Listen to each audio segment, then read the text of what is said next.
Welcome to Silver Linings. And for May, what do people think about for May? Mother's Day. Our mothers. I know, and we're all so lucky to be moms, right? Yes. And I love like history and looking into things, and so I researched why is this Mother's Day? When did that happen? So Yeah. there was this lovely woman by the name of Ann Jarvis in West Virginia, and she decides that she's going to start a club to help women care for their children, because when you first become a mother, you really don't have any idea, right? Right, and that collective support is amazing. Yeah, so she does this, right? And then she starts caring for her mother in the early 1900s while her mother's starting to fail.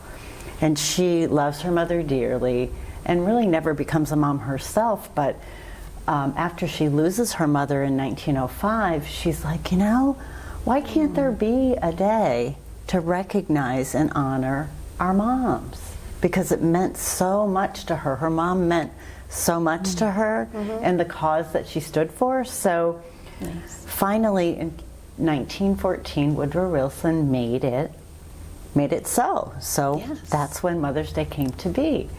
And Anne thought, oh, wouldn't it be great to have a flower that symbolizes Mother's Day?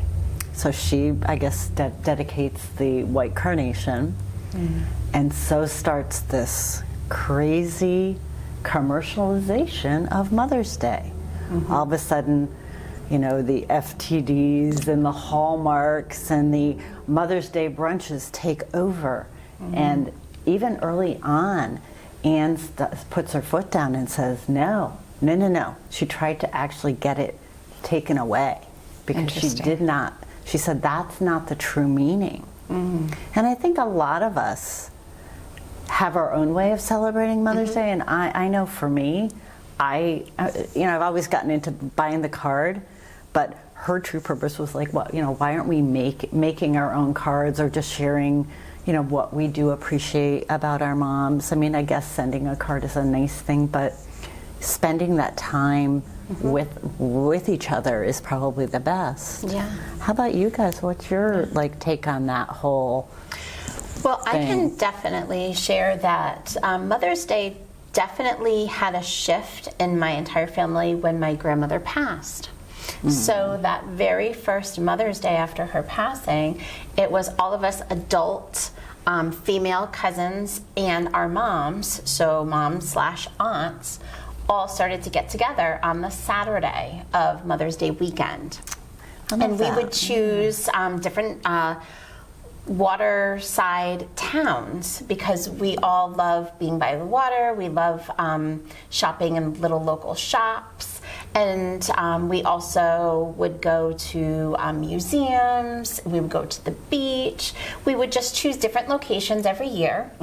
And we would just collectively be together, kind of have lunch together, do some activity.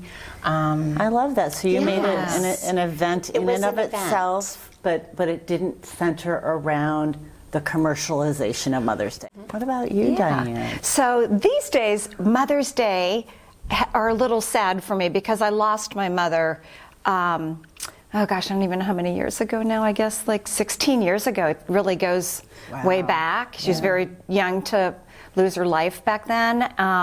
Prior to that, we always did the traditional, Mother's Day brunch, and we always got together, and it was a really nice celebration. And then, after I lost my mom, of course, celebrated with my son, and now he's not around either. He's in Philadelphia, so for the last, I can't even remember, the last Mother's Day is probably maybe 6 or 7 years ago that he actually was around with me. However, here's the silver lining. He doesn't do things like flowers and cards, which at first kind of made me feel a little sad that I don't get any flowers and I don't get any cards because he doesn't do that.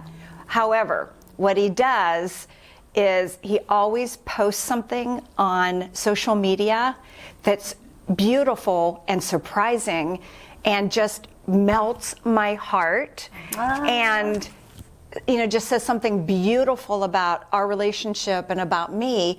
And actually, because it provides that beautiful feeling for me, that's better any day than the flowers or a card or a bracelet. Absolutely. Right? Yeah.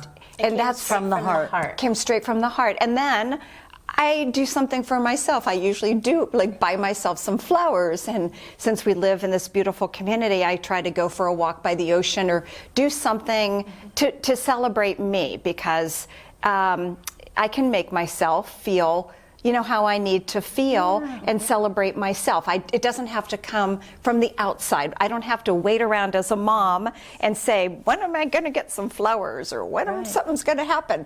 I would rather be proactive and go get something special for myself or do something special, right? And celebrate myself that way. Yeah, Absolutely. and I do like to visit my mom, but I like to wait for when my sister can join me.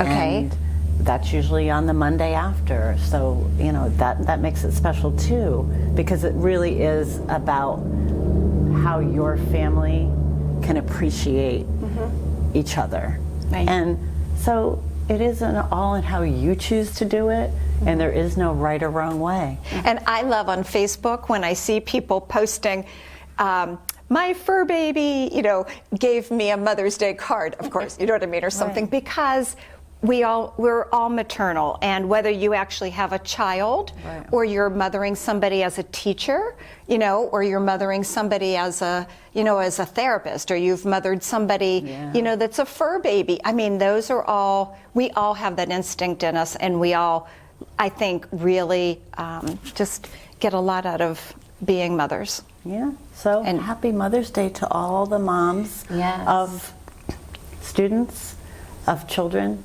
of fur babies, and of everything. Of life. Of life. Happy Mother's Day. Happy Mother's Day. Happy Mother's Day.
Well, May is Stroke Awareness Month, guys, and I've known some pretty young people to have suffered strokes, and I think, Diane, you know somebody who waited.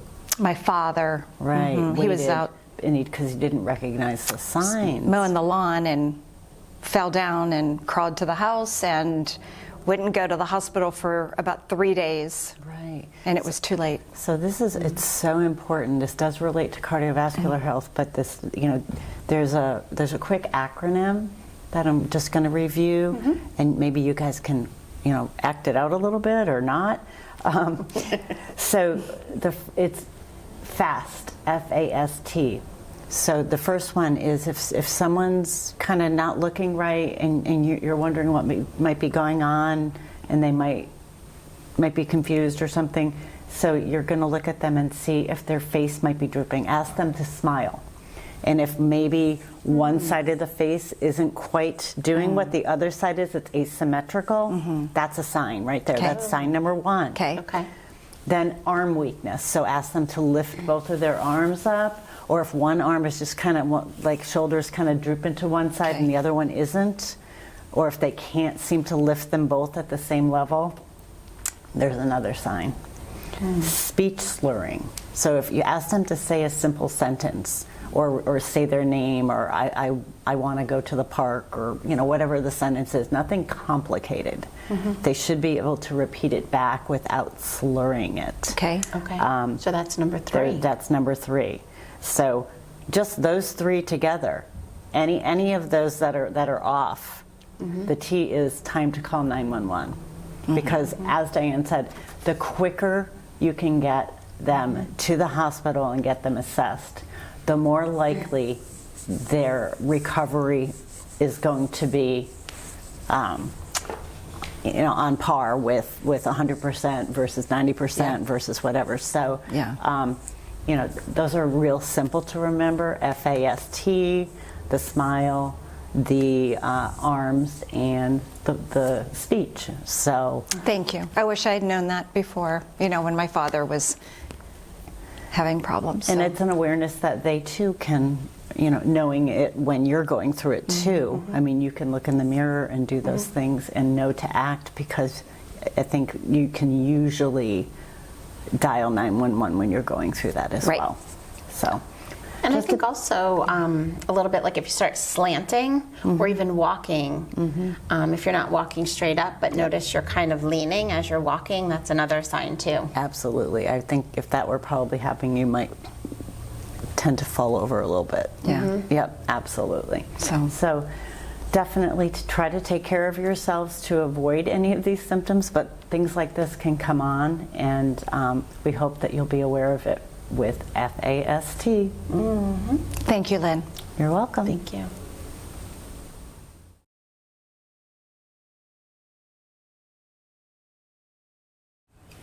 Hi, and I wanted to welcome Jessica Demers here today with me from local yoga studio, who is actually my yoga teacher. So I wanted to thank you for just being a part of this segment with me today. Yeah, I'm really excited to be here. Thank you for having me. You're welcome. So we get the pleasure of Jessica for the segment and a little extra bonus afterwards. But I wanted to focus on mental health awareness. It is Mental Health Awareness Month. I wanted to, highlight a few statistics and then how holistic options can be really beneficial. Sounds good. So if you can believe this, U.S. statistics, annually, 1 in 5 adults experience a mental health concern. So we're talking 47.6 million people are affected by a mental health concern. Wow. 9.2 million experience it with a co-occurring substance concern. And then 1 in 6 youth, ages 6 to 17, have some sort of mental health concern. So we're talking, to me, that's a pretty staggering number. Yeah. So we're talking Absolutely. 7.7 million children. Wow. Wow. Yeah. And the top 3 mental health concerns for adults are anxiety, number 1, at 48 million people. Depression at 17.7 million, and then PTSD at 9 million. And this is annually. Wow. And is that number before COVID or This was during COVID? pre-COVID. Oh. So these numbers have absolutely enhanced. And I see that in my work with even teenagers, that's enhancing. So I wanted us to come together today to talk about what are some great holistic options, besides treatment that obviously we want people to get, but some holistic options to really help support our wellness, even with and support mental health conditions. So today I wanted to focus on yoga, meditation, and deep breathing. Excellent. That's great, Dena. That's right up my alley. I know, you were the person I had to call. So I'm glad you touched on this, but I want to remind everybody again that this is an adjunct to, actual treatment. So, absolutely. So treatment and diagnosis is super important, but this can kind of help enhance what you're doing with your doctor, of course. Yes. So yoga, as many of you know, has been around for thousands of years, and it was actually the movement part of yoga was a precursor to meditation. meditation, because it's very hard to focus on a meditation when your hip hurts. So by stretching it out and being able to move around a little bit, by incorporating that movement, you're able to rest a little bit easier when you're in your meditation or you're practicing a breathing technique. Certainly there's a lot of yoga out there. There's a lot of different styles. There's a lot of different things you can do. So I always encourage people to go try different places, try different teachers, try different formats, because you never know what's going to really resonate with you. Sometimes you hear something a different way. We talk about that a lot when we do training. You know, that everybody's got a different voice. Everybody has a different way of saying that. So you want to find what's best for you when practicing yoga. I want to share that I think one thing that is so beneficial, and I think could be so helpful with mental health considerations, and also just self-worth, is the fact of how we learn so much about ourselves on the mat. Yes, how absolutely. we can leave the stress, leave the self-doubt. We can leave all that on the mat as we are breathing through, you know, a pose, as we are, you know, stretching maybe a tiny bit further than we thought we could. And that's what I love about yoga, is it's, again, practice at your own pace. And just the fact that I think we learn a lot about ourselves and our capabilities and what we can do on the mat. Yes. So, you know, with yoga and meditation and breathing, you're encouraged to be mindful. You're encouraged to just be right here in this moment right now. Feel that kind of uncomfortableness in my body as I'm stretching and breathe through it. Yes. The breath is so important with that, you know? And when you're able to just be in that moment, you're not able to worry about the future or ruminate about the past. So you're turning on that like magic happiness button in your brain by just being right there, right in that second, working on your breath or working on your meditation or working on your amazing stretch. It's a great way to kind of feel better in just the next few moments. And there's so many poses that people can definitely modify and stuff for them. And I think the important thing too is with breathing is there's also different strategies and techniques for breathing, which is really helpful. Like I love the intentional breath. I love the breathing in and asking for something that I want to bring into my body, whether it's calmness and peace or courage or whatever it is, and then exhaling what I want to release from my body, the stress, the worry, the anxiety. I talk about that a lot with clients. I bring a lot of this in my work with really all ages. And then the square breath. And this is all on counts of 4, and it's awesome for anxiety and worry and stress, is breathing into the count of 4, holding to the count of 4, exhaling through your mouth for the count of 4, pausing for the count of 4. It makes that perfect square in 4s and literally helps kind of disrupt the flooding of emotion, helps to disrupt any ruminating thoughts. Because now I have to focus on counting. So now I'm really doing mind and body focus when I'm breathing in for my body, but I'm counting for my mind. Absolutely. And actually that was developed by Navy SEALs, that particular breath technique. I didn't know that. And often they use that when they're diving so that they really have that intentional focus on the moment and what they're doing. So if Navy SEALs can do it. Exactly. If it's good enough for them, it's good enough for us. Exactly. It is that intentional breath and really paying attention. And that's the beauty of using the breath in your meditation, because it's always with you. It's always there. You don't have to think about it. You don't have to control it. You don't have to do anything. It can work on its own, or you can control it. You can make sure it's happening the way you want it to happen. And it's always here in every moment. And breathing itself is meditative. And I also just wanted to kind of finalize this thought just on meditation. Some people believe that meditation has to be just sitting in a chair, and they really struggle with that. So meditation literally can be, I'm going for a walk, and when I hear my footsteps, it becomes this meditative place. When I paint, that becomes a meditative action. When I sit in the sun or watch the waves, that becomes meditative. So we really want to open up the idea that meditation absolutely can be in a chair, could be hearing a guided meditation, but it can also be activity. Absolutely. Absolutely. Meditation is about getting yourself in that state of mindfulness, Right. where you're paying attention on purpose to what's going on, not worrying about all the other stuff. So anything that puts you into that state of flow is really a meditation. Yeah, and we just want to really enhance that. You know, you put together 2 or 3 of these things, and you've got some 3 great techniques in your toolbox to help with any mental wellness condition, any moment of stress, any current trigger going on. So that's why I thought this was important to talk about for mental health awareness. Yeah, I think. So thank you. I think this is going to be great for a lot of people. I'm excited to be here. Absolutely. So try it out. It totally works. Thank you. Thank you.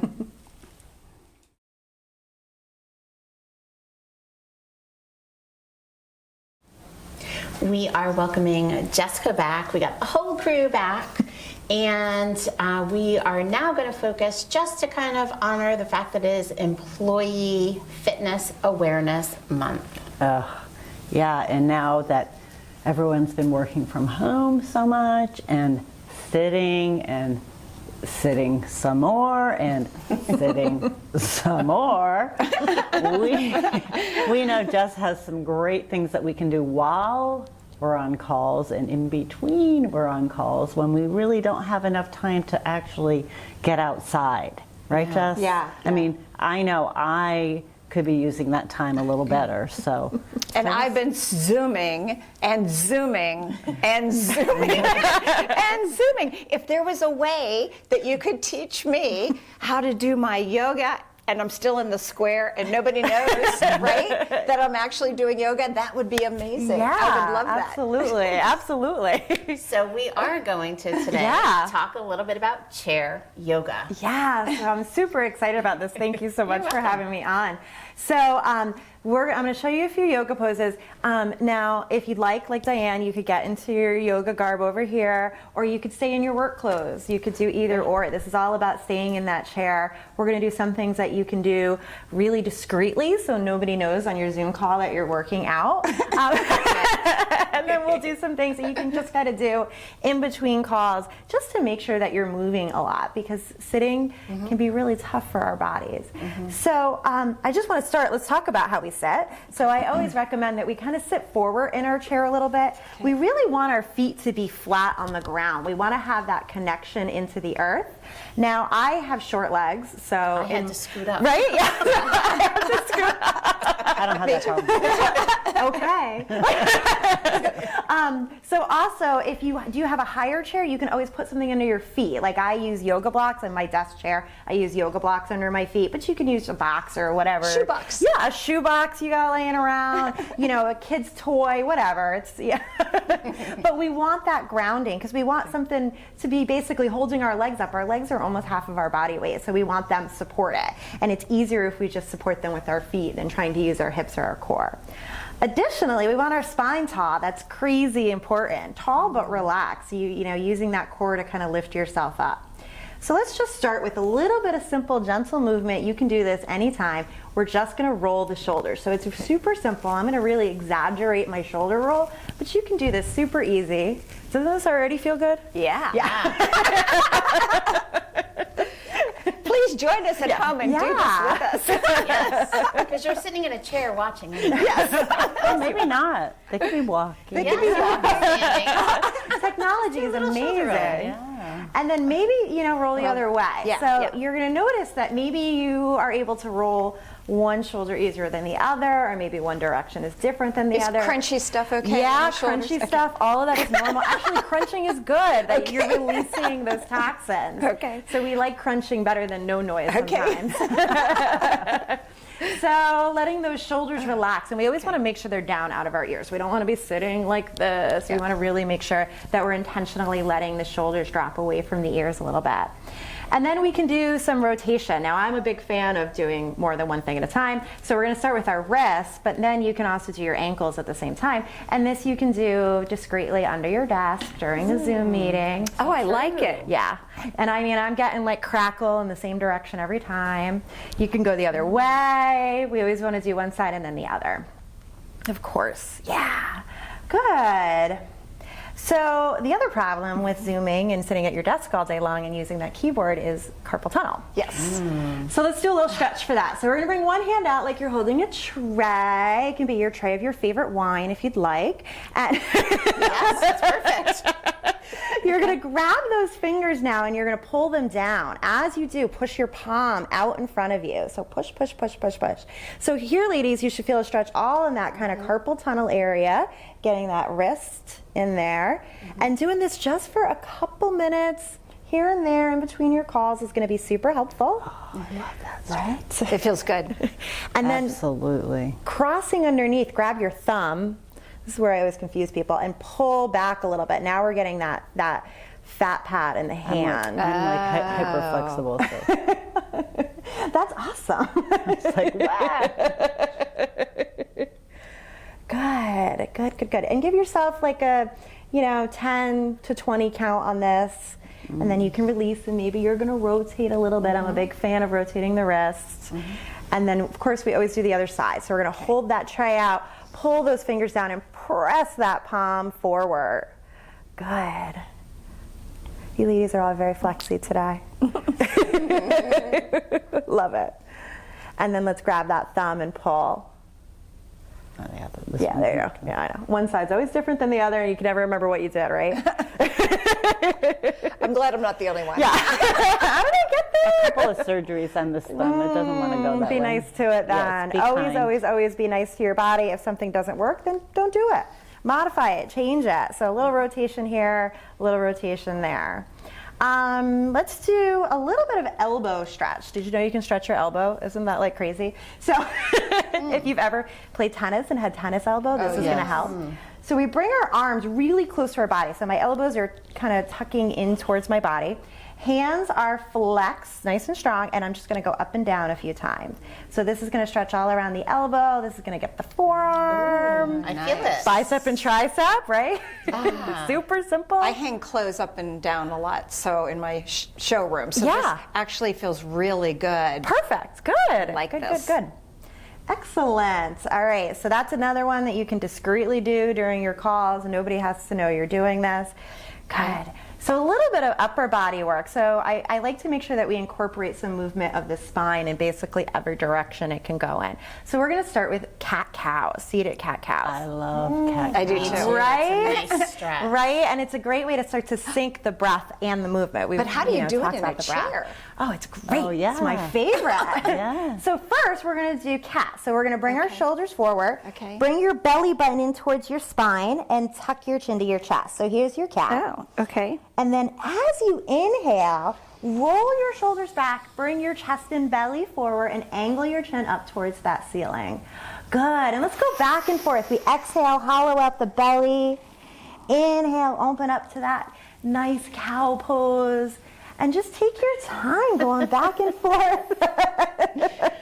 We can't do this while the camera's on. This might look a little funny. No, probably not.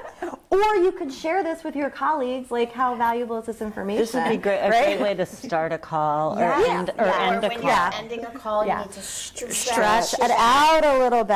Yeah. Like Okay, dive. everybody at home, are you doing this with I hope us? so. I hope you are, because otherwise I'm feeling rather Yeah, silly right. I do stuff like this all day long. I always feel silly. It's fine.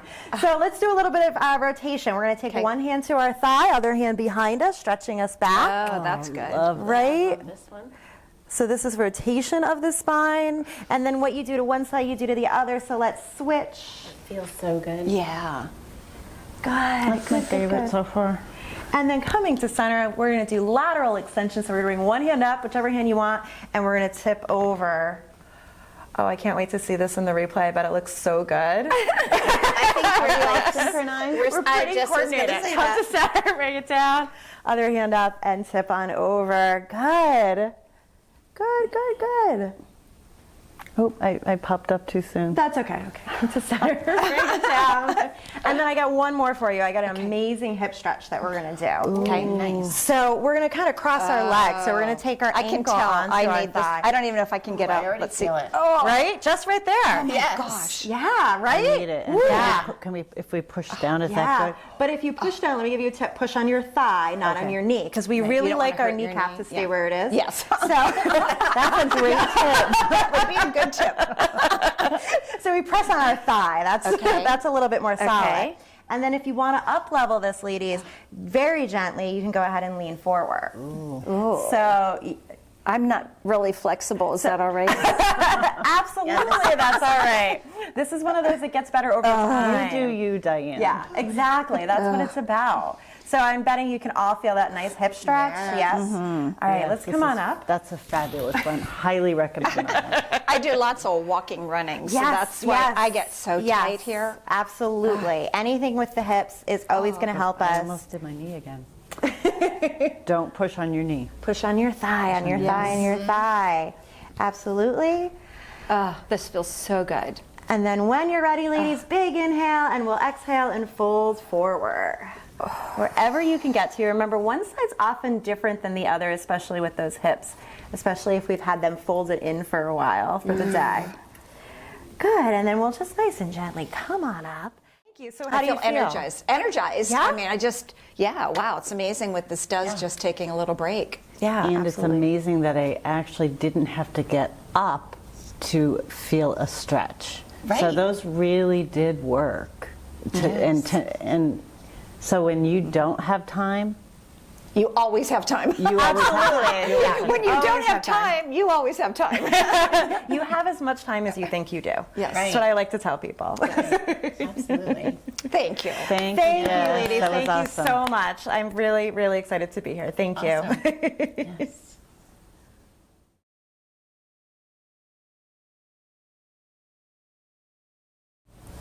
And now for the fashion segment. I just finished my yoga class, right? And how do I go from yoga to the grocery store or how do you do yoga to a party? I mean, I've done it before. Wow. I will show you. To a party. I have. want to know that one. Okay, I'm going to show you. I have my clients ask me this all the time. They're like getting changed in the bathroom all the time. Yeah. So first of all, I mean, I have something simple on. I have a nice legging, right? I have my little workout bra underneath. So one tip is if it's a long sleeve item, and I have, I love this. I think I must have at least 5 of these in my closet. So I'm going to the grocery store after my yoga, and I just throw this cute little vest on, right? I love that. Tie it up like this. And I don't have my boots with me, but if I had like a pair of, like a black suede bootie, I would just throw the bootie on. A lot of times, just changing out the footwear from the exercise shoes to changing into a bootie or something like is key. So that is like a great way. Now I'm out to the grocery I store. can imagine a booty with that. Can you imagine a bootie with this? Yeah. Super Okay. cute. So this is one idea. Here, I'll hang that for you. Yep. Thank you I'll be- very much. I'll be Vanna. Vanna. And then let's say, maybe it's raining outside. And we're going to go from yoga, again, to the grocery store or something like that. I think part of the key is that we want to make sure our booty's covered. So I always pick yeah, items yeah. because it's going to look a lot more presentable, that you have like a longer top or a longer. Yeah. So this is another idea. Yeah. Finished, yeah. Yeah, it Yeah, makes a it little all more, yeah. nice and finished. Okay. Then, if you want to go from, maybe I don't want to take it off because I'm too much. But what you want to do, you can picture this, right? Oh, yeah. So now I'm going to switch out the top, and I'm going to put on a prettier top. So this is a t-shirt, but it has a beautiful sheer sleeve on it and a little bit of sheer here. So I'm going to do a paper doll thing. Do you remember playing paper dolls? So this is what you do. You put on, because now I'm going to a party, right? So I put on this cute little t-shirt with my legging, and I throw on something like a leather jacket, right? Wow. And then changing out the footwear going towards summer here, I just throw a cute little sandal on. And really, I mean, I've actually done this before. I mean, doesn't that look, I mean, do you know that I was at yoga class if I throw a leather jacket on? Or you can do it with a jean jacket. Especially if your leggings were black.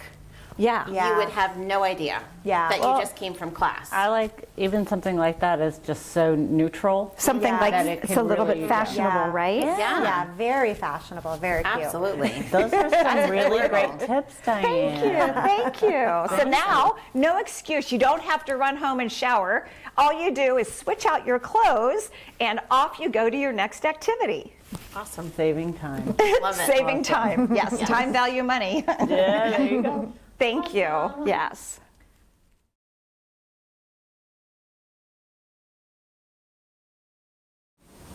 So we wanted to share our final thoughts for this episode today. And certainly one with what we talked about is making sure we're taking care of our mental health and our wellness, and incorporating great holistic options like yoga and breath and meditation into our day. And moving, like you don't, even though yes, it's good to get up from your chair, making sure you're doing. Jess showed us some great movements and stretches that we don't even have to get up for. So no excuses, right? That's right. And we can celebrate Mother's Day any way. We don't have to do it the commercialized way. And if that's how you do it, that's great. But honor yourself as a mother, whatever kind of mother you are, and honor your moms however you choose to, because that's what it's all about, doing it your way. And don't forget, it's May. The flowers are blooming. Stop and smell the roses, right? Just stop and smell them. Even if it's somebody else's yard, sometimes I go over and smell them. They don't mind because they know I'm enjoying them, right? Right. And if I'm out in the woods, pick a few of those flowers, bring them home, and put them on your table. They really do brighten your room and brighten your outlook. Absolutely. So wishing you all a wonderful May, a wonderful Mother's Day, and we will see you soon again. We can't wait. Don't forget to tune in and subscribe. Bye.